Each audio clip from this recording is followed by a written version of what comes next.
There's a certain question that comes up every time with a new Call of Duty game. Who is making it? Entries in this venerable series has alternated between two different developers. Treyarch handled Big Red 1 and Call of Duty 3, while Infinity Ward made Call of Duty 1, 2, and the mega hit 4. Treyarch has been given a lot of flack for their work on the series, but they've returned once again to present a world at war.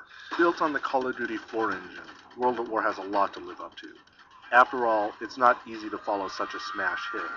World at War decides to shed the trappings of modern combat and instead goes back to World War II. The game pits you as a Marine in the Pacific Theater and as a Russian soldier during the push to Berlin.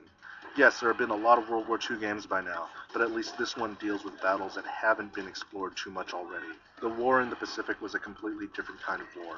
Jungle terrain and ambushes made for very brutal and claustrophobic fighting, and Treyarch really pushes this angle.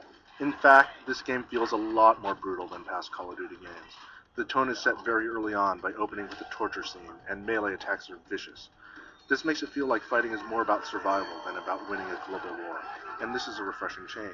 For example, there is a flying boat mission that is similar to Call of Duty 4's gunship mission.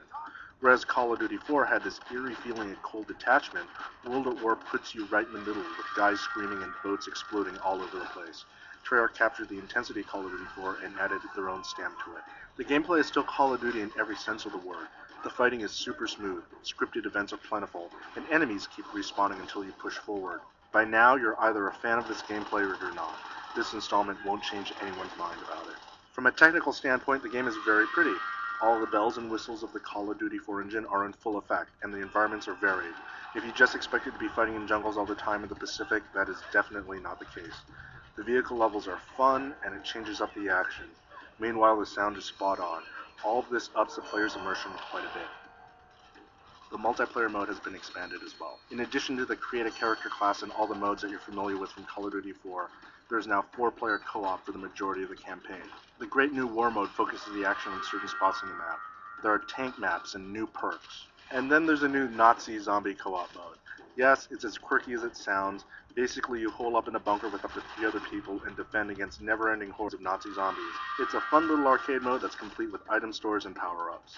The value of what you're getting is very good for the asking price, and Treyarch did a very admirable job with this game. You can even make the argument that this is one of the best and most feature-rich World War II shooters out there, depending on your biases.